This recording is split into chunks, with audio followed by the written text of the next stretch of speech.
I mean, this place here is utterly destroyed. I mean, there's houses moved off their foundation, cars and trees. I mean, this is almost a biblical proportions here. Catastrophic flooding hits the mid-state, leaving more than 20 people dead.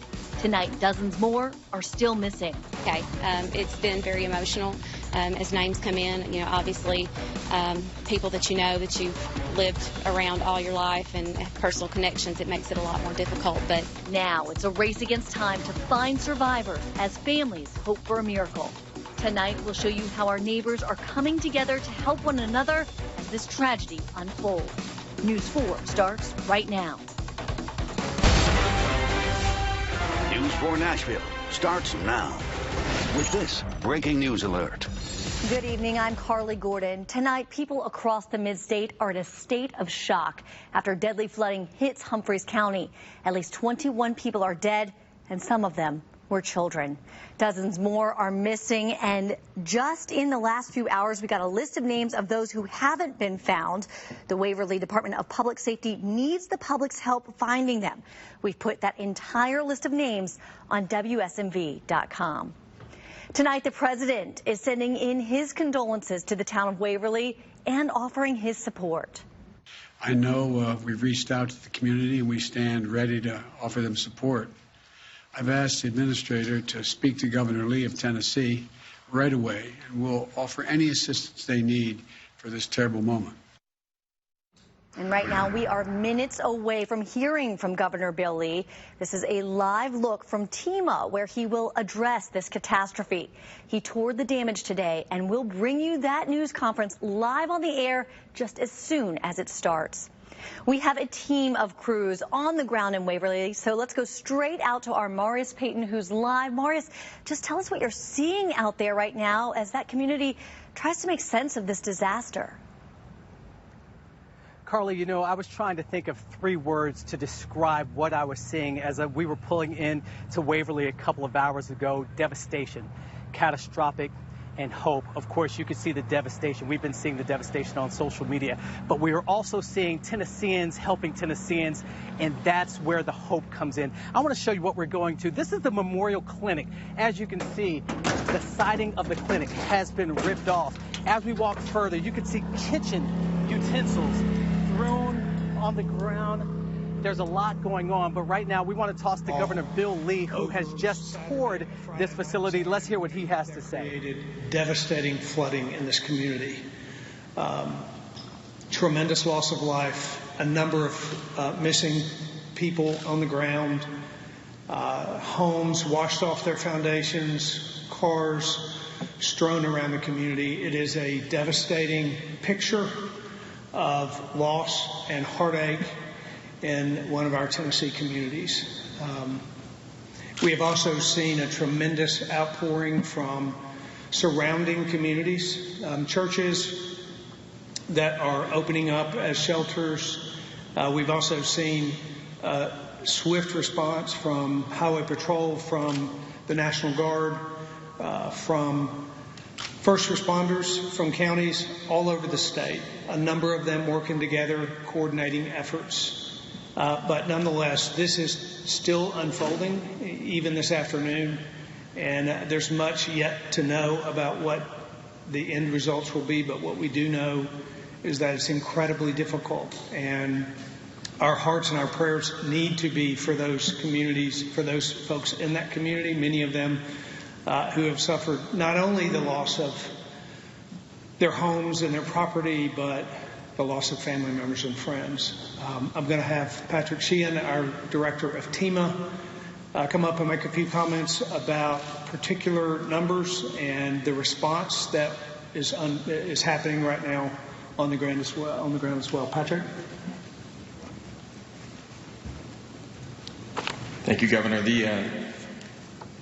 It's pretty devastating on the ground. I'm sure some of you have seen it and certainly have seen the news, and so we want to make sure that these communities know that they're not forgotten and that Tennesseans share the heartbreak of the loss of life.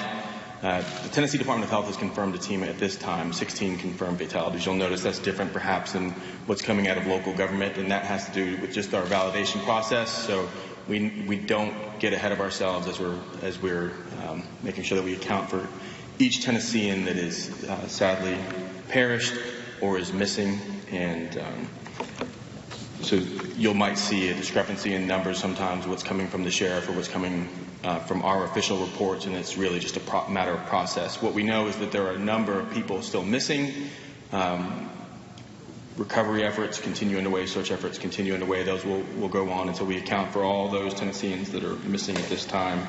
The team of staff are working with the Tennessee National Guard now to establish a donations center at the National Guard Armory in Waverly. So thank you to the Adjutant General and his team for making that facility available. It's going to be a physical location. Currently, donations are being accepted at Waverly High School. I will add, though, that the most important way that folks can help those that have been impacted by this terrible tragedy are with monetary donations. So people will be working to find new homes or temporary living arrangements for weeks and months to come, and there are a number of reputable organizations that will help process donations and have caseworkers that can get them to those that are in need. Some examples of this are the Community Foundation of Middle Tennessee. Their website is cfmt.org. The National Community Resource Once again, Center, that is a press conference from the Tennessee Emergency Management Center, where the governor has toured what's going on here in Waverly. He talked about the devastation, and we want to show you some of what he was talking about. Once again, this is a clinic here that was devastated by the winds. We want to take you down here. That is a kind of a gully, and at the bottom of the gully, you see a car. You also see another car turned over. Then there is a red truck there as well. Then you see this car wrapped around a tree, and over here you see a power line just strewn across the street. Now, we mentioned how in times of need, Tennesseans have always been there for each other. The flooding here in Waverly once again proves that. Our Carice Jackman joins us now from McEwen High School. And Carice, how is the community coming together there?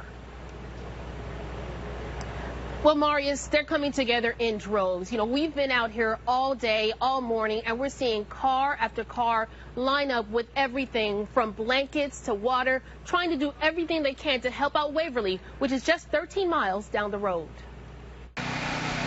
In Waverly, Gilbert Conyers is doing his part, helping with cleanup and supporting his neighbors. Why sit at home? You help somebody else. Cause one of these days, I need help. Like I said, if I need help one of these days. Saturday's deadly flood in Humphreys County lifted pavement off the ground. The power of the water moving this storage shed to a nearby creek. And just to show you the true devastation of this flood, look behind us here at this car, completely mangled up, only being held by the pillars of this bridge in Waverly. In nearby McEwen, car after car showed up, dropping off supplies at McEwen High School. They're also working with law enforcement and local shelters to find the missing. We have had several calls this morning, people reporting in to us that they have found some of the people that we had on our list. So praise God, we've been very fortunate. We hope that continues throughout the day. Tanya Sewell from McEwen is volunteering at the high school. She says it's the least she could do to assist those overwhelmed by tragedy. You know, McEwen is a small town, but we're big and mighty. We come together when we have to. Mother Nature's fury may have taken lives too soon, but it didn't break the bonds that these neighbors have for each other. And Marius, like you heard, so many people know each other here. It's a small town, and everybody knows everybody. That's why everyone is doing their part to help out any way they can. Now, McEwen High School has turned into a reunification center. It's closing at 5, but will reopen again at 7 a.m. So if you want to donate, this is the right place to go. Marius. Carice, thank you so much. In 2 words, we continue to hear here in Waverly, Tennessee strong. Now, we know a flood advisory is still in effect in Waverly as the people here clean up from the devastation. We want to go to forewarned meteorologist Stefano DiPietro And Stefano, how concerned should people be in Waverly right now? Well, the good news is, Marius, that things are really starting to quiet down across really the entire mid-state at this point. A much needed and much welcome dry day that we've been talking about. So let's go right to Fort Warren Live Doppler. Now, we had a few passing showers across parts of the Cumberland Plateau, maybe a rumble of thunder, but look west of 65. It's a great picture to see right now that there is absolutely no rain to talk about at this point. But like Marius was just saying, we still have that flood warning that is in effect for Humphreys County until further notice. Now, a lot of those flood waters are receding, but we could still be seeing some standing water in one or two spots. Additionally, in Hickman County, we have a flood advisory that is in effect really until further notice as well. As far as our temperatures are concerned, the heat's not going to help the situation at all, at least the cleanup. Dixon, we're at 87. Nashville coming in at 90. Lebanon, we're at 88. Franklin at 87. Lawrenceburg coming in at 87. So here's our headlines we'll be looking forward to later on in the newscast. Now, it's going to be hot and very humid, but it is going to be a nice dry stretch for us. That is going to be the good news, but we will have to talk about some late week storms that are going to head our way. But the good news is, Marius, in the near future, we don't have any soaking rain to talk about, which is certainly some good news. Stefano, that is what this town needs, is some good news. As you can look behind me, the devastation continues. That building right there, a complete and total loss. And as you can imagine, many families have been devastated and impacted by these floodwaters. Our Michael Warwick went to a shelter, and he's going to tell us some of those family stories. Well, this is one of the places dozens of people who lost everything over the past 48 hours plan on spending their night. Their stories, nothing short of remarkable and devastating. I lost everything that I ever worked for my whole entire life. As the death toll continues to climb across the small town of Waverly. Very scary, most scary thing I ever had in my life. The survivors who lost everything gather for shelter at Waverly Church of Christ. It's where Thomas Irwin holds his girlfriend tight after he says he saved her life in water that nearly reached the ceiling. We had nothing. My back of my house was open and I had no clothes or anything left. Everything's floating down the river. I just thank God to be here right now and be able to save many of these people as I saved. Right now, while search efforts remain dire. Prayers go a long way. That is our major thing that we're in need of right now is prayer. This community, even in its devastation, looks out for one another. First of all, it speaks to the unity of this community. It also speaks to the courage that we have to keep coming back over and over again and again and again. Well, this church has been open as a shelter since the floods yesterday morning, and it tells me it intends to stay open as long as it needs to. In Waverly, Michael Warwick, News 4 Nashville. Michael, thank you so much. Now we want to talk about the effect that the flooding has had on the businesses. I step under this power line. We're also going to have a big utility vehicle. It's a big, come on through. This man and many others like him have been helping out here in Waverly all day. I'm standing in front of a business, and as you can imagine, many business owners have been affected by the floodwaters here. Our Marissa Sulik has talked to some of those businesses and the impact that it would have on a small town like Waverly. I mean, the employees here need jobs, and now with the businesses like this being closed, they no longer have jobs. So as we bring in Marissa Sulik, Marissa, what are the business owners telling you tonight?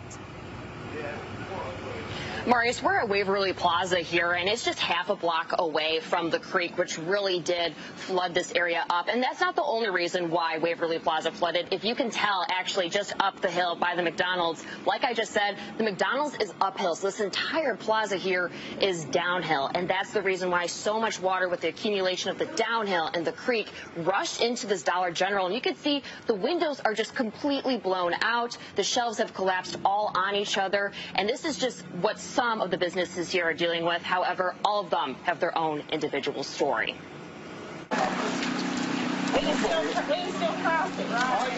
For 50 years, Carrollton House has been a jewelry store the community of Waverly has supported.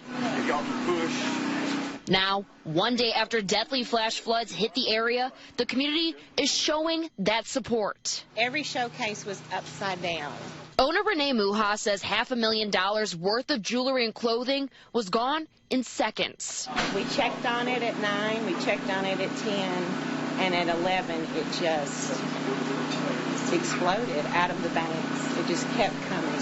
This is how high the water got. So I'm 5'5", so I don't know what that is. And this Waterford crystal case shows the damage. The bottom 3 shelves full of dirt, the top 2 crystal clear. Of course, we got an influx of claims.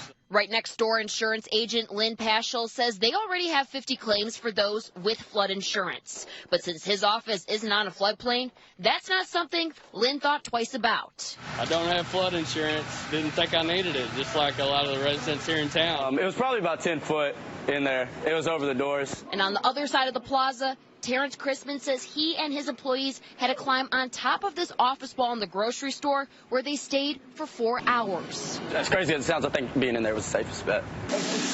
We found lots of diamonds and lots of jewelry in the mud. While these businesses are these owners' livelihood, they know it could have been far worse. This is brick and mortar, but they lost a lot more.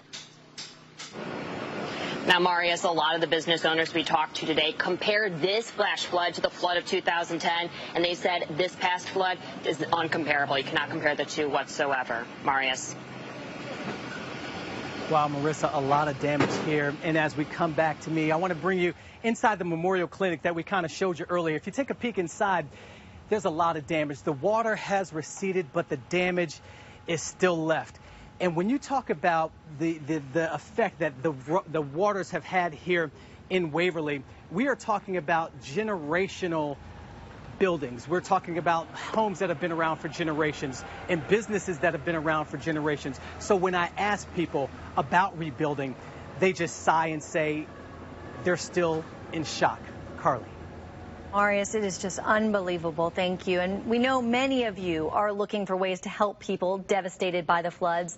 If you're in Waverly, you can donate items at the old Humphreys County Nursing Home next to the Three Rivers Hospital. That's on Highway 13 in Waverly. And as if things weren't bad enough, right now the 911 emergency line is down in Humphreys County. If you're in the area, take your phone out right now and take a picture of your screen. These are the alternate numbers you can call for help. We also have them posted on our website and on our News 4 app. Now, we want to get straight back out to Marius Payton, who is live in Waverly for us tonight. Marius, taking a look at your shot, I almost don't know where to look. There's just so much damage behind you. It is all around us. It is 360 degrees around us, Carly, and it's hard to explain. Some of the folks that were out here yesterday said it was like a movie, but this is not a movie any movie that I want to ever see in my life, and it is a reality for the people who live here in Waverly. You know, once again, this flood waters, they've destroyed a large portion of the city of Waverly, or of the town of Waverly. Our forewarned meteorologist Melanie Layden was here earlier, and she's going to give us another viewpoint of all the damage that was done from these waters. We're out here in Waverly in Humphreys County, and as you can see behind me, still several places where roads are simply impassable. The roads have been washed away by yesterday's devastating floods that ripped through the city.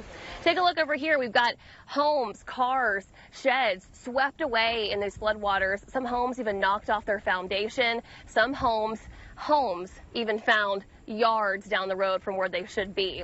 Today we caught up with several people who were born and raised here in Waverly, and they say they have never seen anything like this before.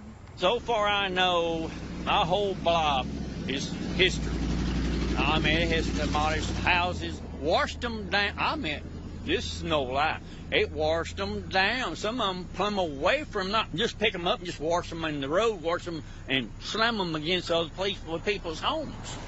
One of the most devastating things we've seen today, aside from all of this damage and loss of property, are the people that we've met who are still out here looking for their loved ones. There's still dozens of people missing, and sadly that includes lots of children too. For News 4 Nashville, I'm Melanie Layden.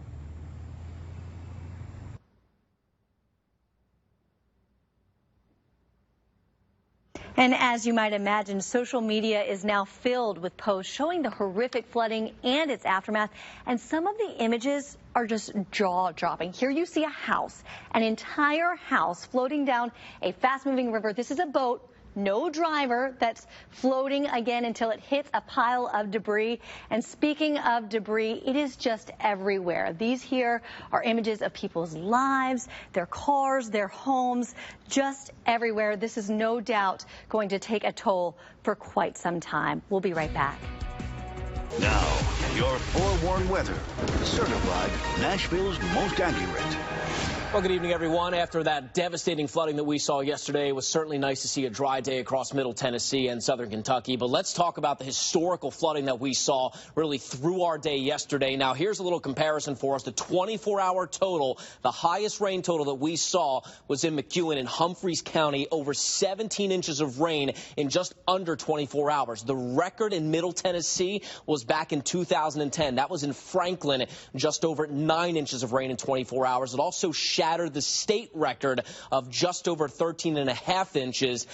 That was in West Tennessee. That was back in 1982. So just devastating flooding that we saw yesterday. But the good news is right now, Forewarned Live Doppler is pretty much in the clear. We have a few showers that are working their way across the Cumberland Plateau. These are not very stationary. They're moving pretty quickly, so we do not expect any flooding problems with this. And take a look west of Interstate 65, where we saw all that devastating flooding.